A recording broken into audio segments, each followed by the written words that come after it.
ಎಂಡ ಎಂಟಿ ಕನ್ನಡ ಪದ್ಗೋಳ್ ಅಂದ್ರೆ ರತ್ನಂಗ್ ಪ್ರಾಣ. ಎಂಡ ಎಂಟಿ ಕನ್ನಡ ಪದ್ಗೋಳ್ ಅಂದ್ರೆ ರತ್ನಂಗ್ ಪ್ರಾಣ.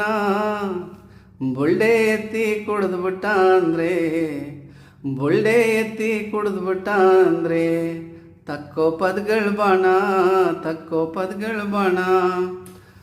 ಭಗವಂತ ಏನ್ರೆ ಭೂಮಿಗಿಳ್ದು ನಂತಾಗ ಬಂದಂತನ್ನೋ, ಭಗವಂತ ಏನ್ರೆ ಭೂಮಿಗಿಳ್ದು ನಂತಾಗ ಬಂದಂತನ್ನೋ.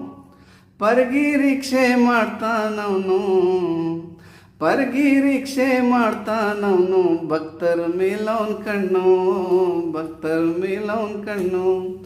ಎಂಡ ಎಂಟಿ ಕನ್ನಡ ಪದ್ಗೋಳಂದ್ರೆ ರತ್ನಂಗ್ ಪ್ರಾಣ. ಬುಳ್ಳೆ ಎತ್ತಿ ಕುಡಿದ್ಬಿಟ್ಟ ಅಂದ್ರೆ ತಕ್ಕೋ ಪದ್ಗಳ್ ಬಾಣ, ತಕ್ಕೋ ಪದ.